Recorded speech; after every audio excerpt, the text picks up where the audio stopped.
Hello student, এই ভিডিওটোত মই class 10 ৰ ষ্টুডেন্ট সকলৰ বাবে তোমালোকৰ যিখন জেনাৰেল সায়েন্সৰ কিতাপ তাৰ পৰা চেপ্টাৰ নম্বৰ 5 মৌলৰ পৰ্যাবৃত্ত শ্ৰেণীবিভাজন অৰ্থোডিক ক্লাসিফিকেশন অফ এলিমেন্টস এই চেপ্টাৰটোৰ পৰা অতিকে কেইটামান গুৰুত্বপূৰ্ণ এমসিকিউ এই ভিডিওটো থৈতে লৈ আইছো যিবিলাক তোমালোকৰ upcoming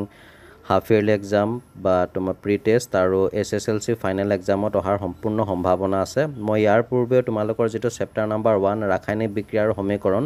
chemical reaction and equation এই চেপ্টাৰটো এমসিকিউ আগবঢ়াইছো যদি তোমালোকে সোৱানে চাব পাৰিবা ডেসক্ৰিপচনত লিংক দিয়া আছে বাকি অন্যান্য সাবজেক্ট সমূহৰ এমসিকিউ ইতিমধ্যে আগবঢ়াইছো সো কোনোবা যদি নতুনকৈ আহিছা চেনেলটো সাবস্ক্ৰাইব কৰি নোটিফিকেশনটো অন কৰি ৰাখিবা যাতে এনেকুৱা ধৰণৰ ভিডিওবিলাক ফাৰ্ষ্টতে তোমালোকে লাভ কৰা তো হাতে হলে আৰু আমি সময় নষ্ট নকৰি ভিডিওটো স্টাৰ্ট কৰো পাৰিলে তোমালোকে এমসিকিউ সমূহ লিখি লবা তো তোমালোকে দেখা পাইছা এটো পিৰিয়ডিক ক্লাসিফিকেশন অফ এলিমেন্টস অৰ্থাৎ মৌলৰ পৰ্যাবৃত্ত শ্ৰেণীবিভাজন প্ৰত্যেকটো প্ৰশ্নৰ বাবে 4টাকৈ উত্তৰ দিয়া আছে তাৰ ভিতৰত আমি শুদ্ধ উত্তৰটো বাছি উলিয়াব লাগে কোৱেশ্চন নম্বৰ 1 ত দিছে পাৰমাণৱিক আকাৰৰ হ্ৰাসৰ ক্ৰম হয় অপচনসমূহ দিছে অপচন এ Na less than mg less than al less than si option B দিছে Na greater than mg greater than al greater than si তো ঠিক এনেকা ধৰণৰ আমাক 4টা অপচন দি দিছে আৰু এই অপচনসমূহ যদি ভালকৈ বিবেচনা কৰো ইয়াৰ ভিতৰত শুদ্ধ অপচনটো হ'ব option B Na greater than mg greater than al greater than si আমি জানো যে পৰ্যায় এটাত বাওঁফালৰ পৰা সোঁফাললৈ ক্ৰমে পাৰমাণৱিক ব্যাসাৰ্ধ কমে গতিকে ইয়াত আমাৰ সোডিয়ামৰ মেগনেছিয়ামতকৈ পাৰমাণৱিক ব্যাসাৰ্ধ বেছি হ'ব বা মেগনেছিয়ামৰ এলুমিনিয়ামতকৈ বেছি হ'ব আৰু এলুমিনিয়ামৰ সিলিকনতকৈ বেছি হ'ব গতিকে ইয়াত শুদ্ধ অপচনটো option B Na greater than mg greater than al greater than si next question number 2 দিছে এটা মৌল x ৰ ইলেক্ট্ৰনৰ বিন্যাস হ'ল 2.8.8.2 ইয়াৰ অৰ্থ হ'ল যে মৌলটো অপচন এ দ্বিতীয় পৰ্যায়ৰ দ্বিতীয় বৰ্গত আছে অপচন বি চতুৰ্থ পৰ্যায়ৰ চতুৰ্থ বৰ্গত আছে অপচন সি চতুৰ্থ পৰ্যায়ৰ দ্বিতীয় বৰ্গত আছে আৰু অপচন ডি দ্বিতীয় পৰ্যায়ৰ চতুৰ্থ বৰ্গত আছে আমি ইয়াত এই গুটেকিটা যোগ কৰি দিলে x ৰ পাৰমাণৱিক সংখ্যা হ'ব 20 গতিকে মৌলটো হ'ব ক্যালসিয়াম আৰু আছে ই দেখি পাইছা তোমালোকে ক্যালসিয়াম এটো আছে চতুৰ্থ পৰ্যায়ৰ এটো দ্বিতীয় বৰ্গত গতিকে ইয়াত দিয়া অপচনৰ ভিতৰত শুদ্ধ অপচনটো হ'ব option C next question number 3 দিছে তলত দিয়া কোন কেটা মৌল ধাতৱীয় ধৰ্মৰ ঊৰ্ধ্বক্ৰমত সজোৱা হৈছে option A B mg ca option B Na lik option C mg al si option D con তোমালোকে দেখা পাইছা আধুনিক পৰ্যাবৃত্ত তালিকাৰ এই যিখিনি গ্ৰীন এখিনি হৈছে ধাতু আৰু যিখিনি পিংক কালাৰ দিয়া আছে এখিনি হৈছে ধাতু কল্প আৰু যিখিনি ইয়েলো দিছে এখিনি অধাতু নন মেটেল তো ইয়াত আমাক যেটো দিছে বেৰিয়াম মেগনেছিয়াম ক্যালসিয়াম এই বৰ্গ এটাত ওপৰৰ পৰা তললৈ কমে ধাতৱীয় ধৰ্ম মৌলসমূহৰ ধাতৱীয় গুণ বৃদ্ধি পায় গতিকে বেৰিয়াম মেগনেছিয়াম ক্যালসিয়াম এটো হৈছে শুদ্ধ অপচন গতিকে ইয়াত দিয়া অপচন নম্বৰ শুদ্ধ অপচনটো হ'ব option A B mg ca question number 4 দিছে তিনিটা মৌল x y আৰু z এটা ডবাৰেনৰ ট্ৰায়াড গঠন কৰিছে যদি x আৰু y ৰ পাৰমাণৱিক ভৰ ক্ৰমে 14 আৰু 46 হয় তেন্তে z ৰ পাৰমাণৱিক ভৰ কিমান হ'ব আমাক অপচনসমূহ দিছে অপচন এ 48 b 78 c 26 d 36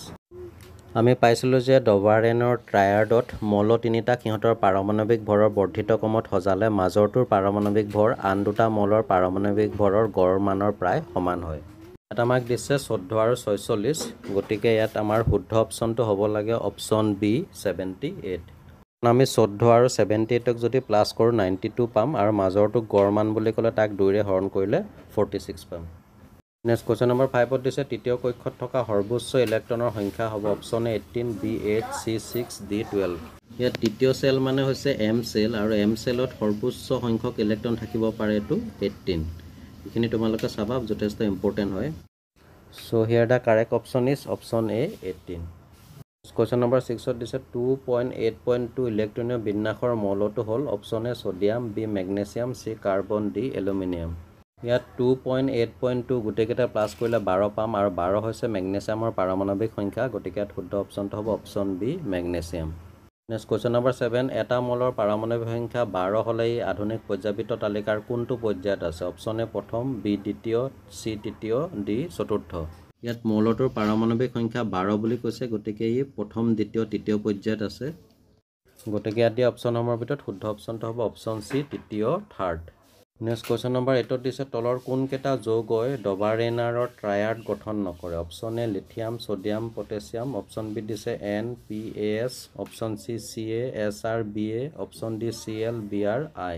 তোমালোকে টেবুলখন চাবা যথেষ্ট ইম্পৰ্টেণ্ট হয় আমাক যিকেইটা অপশ্যন দিছিলে অপশ্যন বিত যিটো দিছে NPAS ইয়াত আমি ইয়াত পোৱা নাই যিকেইটা মৌলৰ ডবাৰেনাৰৰ ট্ৰায়াড গঠন নকৰে গতিকে ইয়াত শুদ্ধ অপশ্যনটো হ'ব অপশ্যন বি NPAS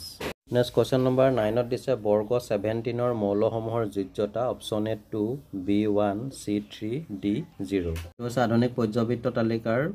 বৰ্গ সূত্ৰৰ ইয়াত তোমালোকে যিমানকেইটা মৌল দেখিছা প্ৰত্যেকৰে বহিকক্ষত এটাকৈ ইলেক্ট্ৰনৰ বাবে জাগা আছে যেনেকৈ ইয়াত দিছে 9F এইটো হ'ব 2 7 অৰ্থাৎ 8টা যেহেতু ধৰে এটা খালী জাগা আছে ইয়াত তেনেকৈ হ'ব 2 8 7 ইয়াতো এটাৰ বাবে খালী জাগা থাকিব গতিকে ইয়াত প্ৰত্যেকৰে যোজ্যতা হ'ব 1 গতিকে ইয়াত আমাৰ শুদ্ধ অপশ্যনটো হ'ব অপশ্যন B1 তাহলে কুৱেশ্যন নম্বৰ 10 মৌলৰ পৰ্যায়বৃত্ত তালিকাৰ পৰ্যায় এটাত বাওঁফালৰ পৰা সোঁফাললৈ পাৰমাণৱিক ব্যাসাৰ্ধ ক্ৰমান্বয়ে অপশ্যন এ বাঢ়ে বি কমে চি একে থাকে ডি ওপৰৰ এটাও নহয় ইয়াত শুদ্ধ অপশ্যনটো হ'ব অপশ্যন বি কমে নেক্সট কুৱেশ্যন নম্বৰ 11 দিছে ৰাসায়নিক সক্ৰিয়তা বৃদ্ধিৰ সঠিক ক্ৰমটো হৈছে আমাক ইয়াত 4টা অপশ্যন দিছে আমাক মৌলকেইটা দিছে জিংক সেইটো 30 নেক্সট দিছে Fe 26 পটেছিয়াম দিছে 19 আৰু মেগনেছিয়াম দিছে 12 অৰ্থাৎ এনেকৈ কমি কমি আহি আছে আৰু এইটো বাওঁফালৰ পৰা সোঁফাললৈ বাঢ়ি গৈ থাকে গতিকে ইয়াত আমাৰ শুদ্ধ অপশ্যনটো হ'ব option D Zn < Fe k mg next question number 12 দিছে মৌল X-এ XCl2 সংকেতৰ ক্লৰাইড গঠন কৰে উচ্চ গলনাংক বিশিষ্ট এটা গোটা পদাৰ্থ মৌল X তলৰ কোনটোৰ সৈতে একেটা বৰ্গত থকাৰ সম্ভাৱনা আটাইতকৈ বেছি ইয়াত আমাক অপশ্যনসমূহ দিছে option A Na BMg Cal DSi তো ইয়াত আমাক যি 4টা অপশ্যন দিছে তাৰ ভিতৰত শুদ্ধ অপশ্যনটো হ'ব option B Mg next question number 13 দিছে আধুনিক পৰ্যায়বৃত্ত তালিকাৰ ক্ষেত্ৰত তলৰ কোনটো উক্তি সত্য অপশ্যন এ দিছে আধুনিক পৰ্যায়বৃত্ত তালিকাত মৌলসমূহ পাৰমাণৱিক ভৰৰ অৰ্ধক্ৰমত সজ্জিত কৰা হৈছে এই উক্তিটো সত্য গতিকে বাকীকেইটা অপশ্যন আমি নপঢ়িলেও হ'ব ইয়াত শুদ্ধ অপশ্যনটো হ'ব অপশ্যন এ নেক্সট কুৱেশ্যন নম্বৰ 14 দিছে পৰ্যায় 3 থকা মৌলৰ বাবে তলৰ কোনটো বহিত্তম কক্ষ অপশ্যন এ K খোল বি L খোল চি M খোল ডি N খোল এইটো হৈছে পৰ্যায়বৃত্ত তালিকাৰ তৃতীয় পৰ্যায় সোডিয়াম মেগনেছিয়াম এনেকৈ লাষ্টত আছেগৈ আমাৰ আৰ্গন তো এতিয়া যদি আমি চাওঁ সোডিয়ামৰ 11 তেতিয়াহ'লেতো KLM চেল হ'ব 283 2 আছে 10 10 3 13 মেগনেছিয়ামৰ তেনেকৈ 284 12 হ'ব আৰু শেষৰ যেটো আছে আৰ্গনৰ 18 আছে 288 2 8 10 10 8 18 তাত N চেলটো ইয়াত আমাৰ প্ৰয়োজনীয় নহ'ব গতিকে M চেলটোৱে হ'ব ইয়াত বহিত্তম কক্ষ গতিকে ইয়াত দিয়া অপশ্যনসমূহৰ ভিতৰত শুদ্ধ অপশ্যনটো হ'ব অপশ্যন চি M খোল কুৱেশ্যন নম্বৰ 15 দিছে কোনো এটা মৌলৰ সমস্থানিকৰ বাবে তলৰ কোনটো বৈশিষ্ট্য শুদ্ধ হ'ব অপশ্যন এ দিছে মৌলৰ সমস্থানিকবোৰে একে ভৌতিক ধৰ্ম দেখুৱায় এইটো শুদ্ধ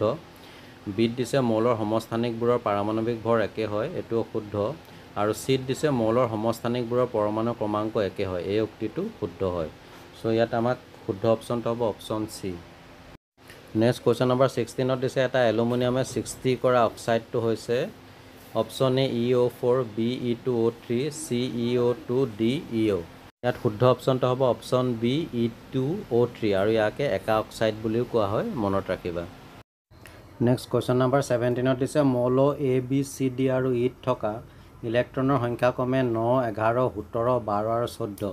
ইয়াৰ কোনবোৰ মৌল একেটা বৰ্গৰ অন্তৰ্ভুক্ত যে আমি যদি টেবুলখন ভালদৰে দেখা পাওঁ যে ইয়াত আমি চাইছোঁ 9 আৰু 17 এই দুটা মৌল এই 17তম বৰ্গত অৱস্থিত পৰ্যায়বৃত্ত তালিকাৰ এতিয়া 9 আৰু 17 হৈছে A আৰু C ত পৰিছে গতিকে শুদ্ধ অপশ্যনটো হ'ব অপশ্যন চি A আৰু C নেক্সট কুৱেশ্যন নম্বৰ 18 দিছে তলৰ কোনটো ধাতুকল্প নহয় option A G BSC CSB DSI পৰ্যায়বৃত্ত তালিকাৰে পিংক কালাৰবিলাক হৈছে ধাতুকল্প ইয়াৰ ভিতৰত আমাৰ যিটো SC দিছে এইটো হৈছে ধাতুকল্প অন্তৰ্ভুক্ত নহয় SC হৈছে এটা অধাতু এইটো আচলতে SC হ'ব লাগিছিলে বাৰু যিয়ে নহওক ইয়াত শুদ্ধ অপশ্যনটো হ'ব option B next question number 19 দিছে তলৰ কোনটো মৌললৈ অষ্টক নীতি প্ৰযোজ্য হ'ব option A oxygen B calcium C cobalt D sodium ইয়াত অষ্টক নীতি প্ৰযোজ্য নোহোৱা মৌলটো হ'ব option B calcium next question number 20 দিছে পৰ্যায়বৃত্ত তালিকাৰ পৰ্যায়বোৰত বাওঁফালৰ পৰা সোঁফাললৈ যাওঁতে ঘটা পৰিৱৰ্তনৰ প্ৰকৃতিৰ ওপৰত আগবঢ়োৱা তলৰ উক্তিসমূহৰ কোনটো উক্তি শুদ্ধ নহয় ইয়াত আমাক 4টা উক্তি দিছে তাৰ ভিতৰত 3টা শুদ্ধ আৰু কোনটো শুদ্ধ নহয় সেইটো আমি বাছি উলিয়াব লাগে ইয়াত আমাৰ অশুদ্ধ উক্তিটো হ'ব অপশ্যন ডি, অক্সাইডবোৰ অধিক আম্লিক হৈ পৰে। কুৱেশ্যন নম্বৰ 21 দিছে তলৰ কোনটোৰ মৌলই আম্লিক অক্সাইড গঠন কৰে? অপশ্যন এ পৰমাণু ক্ৰমাংক 7 যুক্ত মৌলই। ঠিক তেনেদৰে বাকীবিলাক অপশ্যনত 3, 12, 19 যুক্ত মৌলৰ কথা উল্লেখ কৰিছে। ইয়াত আমাক যি 4টা অপশ্যন দি দিছে তাৰ ভিতৰত শুদ্ধ অপশ্যনটো হ'ব অপশ্যন এ পৰমাণু ক্ৰমাংক 7 যুক্ত মৌলই। কুৱেশ্যন নম্বৰ 22 পৰ্যাবৃত্ত তালিকাত স্থান বিবেচনা কৰি তলৰ মৌলকেইটাৰ কোনটো আটাইতকৈ বেছি ধাতৱধৰ্মী হ'ব বুলি অনুমান কৰিব পাৰি? ইয়াত আমি যদি চাওঁ আমাক যিকেইটা মৌল দিছে Ga, G, S, As, S, ইয়াৰ ভিতৰত Ga-টোহে কেৱল ধাতৱধৰ্মী মৌল হয়, বাকী এই দুটা হৈছে ধাতুকল্প আৰু Ac-টো হৈছে অধাতু। গতিকে ইয়াত আমাৰ শুদ্ধ অপশ্যনটো হ'ব অপশ্যন এ Ga। নেক্সট কুৱেশ্যন নম্বৰ 23 দিছে বৰণ এটা অধাতু আৰু পৰ্যাবৃত্ত তালিকাত বৰণৰ স্থান হ'ল বৰ্গ 13 আৰু পৰ্যায় 2। তেন্তে বৰণে কেনেকৈ বেলেগ মৌলৰ সৈতে বান্ধনি গঠন কৰে? বৰণৰ পাৰমাণৱিক সংখ্যা হৈছে 5, গতিকে ইয়াৰ ইলেক্ট্ৰনীয় বিন্যাস হ'ব 2 × 3 আৰু ইয়াত যিহেতু দ্বিতীয় কক্ষত 8টা ইলেক্ট্ৰনৰ প্ৰয়োজন হয়, গতিকে আৰু 5টা ইলেক্ট্ৰন বৰণক প্ৰয়োজন হ'ব। গতিকে আমাক ইয়াত যি 4টা অপশ্যন দি দিছে তাৰ ভিতৰত শুদ্ধ অপশ্যনটো হ'ব অপশ্যন এ 5টা ইলেক্ট্ৰন ভাগ বতৰা কৰি। কুৱেশ্যন নম্বৰ 27 দিছে আধুনিক পৰ্যাবৃত্ত তালিকাত পৰ্যায়ৰ দিশে যোজ্যতাৰ প্ৰৱণতা কি? ইয়াত আমাৰ শুদ্ধ অপশ্যনটো হ'ব অপশ্যন এ ই বাওঁফালৰ পৰা সোঁফাললৈ বাঢ়িব। কুৱেশ্যন নম্বৰ 25 দিছে পৰ্যাবৃত্ত তালিকাত তলৰ কোনটো ধৰ্ম বৰ্গ এটাত ওপৰৰ পৰা তললৈ বাঢ়ে? দিছে যোজ্যতা, ধাতৱীয় গুণ, কাৰ্যকৰী নিউক্লিয়াৰ ধান, পাৰমাণৱিক ব্যাসাৰ্ধ। ইয়াৰ ভিতৰত 1 নম্বৰত যিটো দিছে যোজ্যতা আৰু 4 নম্বৰত যিটো দিছে পাৰমাণৱিক ব্যাসাৰ্ধ, ইয়াত এইকেইটা পৰ্যাবৃত্ত তালিকাত বৰ্গ এটাত ওপৰৰ পৰা তললৈ বাঢ়ে। গতিকে ইয়াত আমাৰ শুদ্ধ অপশ্যনটো হ'ব অপশ্যন বি 2 আৰু 4। কুৱেশ্যন নম্বৰ 26 দিছে মেণ্ডেলিভৰ পৰ্যাবৃত্ত তালিকা ব্যৱহাৰ কৰি নিৰ্ণয় কৰা কে মৌলৰ অক্সাইডটোৰ সংকেত হ'ল? তো ইয়াত আমাৰ শুদ্ধ অপশ্যনটো হ'ব option B K2O। Next question number 27 দিছে তলত দিয়া মৌলবোৰৰ পৰা ধাতুকল্পটো বাছি লোৱা। Option A sodium, B aluminium, C chlorine, D boron. তো ইয়াত আমাক যিকেইটা দিছে তাৰ ভিতৰত ছ'ডিয়াম আৰু ক্লৰিনটো হৈছে ধাতু আৰু এলুমিনিয়ামটো হৈছে অধাতু, কেৱল বৰণটো হৈছে ধাতুকল্প। গতিকে ইয়াত শুদ্ধ অপশ্যনটো হ'ব অপশ্যন ডি বৰণ। নেক্সট 28 দিছে তলৰ কোনটো এটা ডবাৰেনাৰৰ ট্ৰায়াৰ্ড? এনেকুৱা ধৰণৰ এটা কুৱেশ্যন আমি অলপ আগত ছল্ভ কৰি আহিছোঁ আৰু ডবাৰেনাৰ ট্ৰায়াৰ্ডৰ যিখন টেবুল আছে তোমালোকক দেখাইছিলোঁ। তো ইয়াত আমাৰ শুদ্ধ অপশ্যনটো হৈছে অপশ্যন ডি ClBrI, অৰ্থাৎ এই তিনিটা মৌল ডবাৰেনাৰ ট্ৰায়াৰ্ডৰ অন্তৰ্ভুক্ত। নেক্সট কুৱেশ্যন নম্বৰ 29 দিছে তলৰ কোনটো মৌলৰ ন্যূনতম সংখ্যক যোজক ইলেক্ট্ৰন থাকিব? Option A Na, BAl, CSI, DP।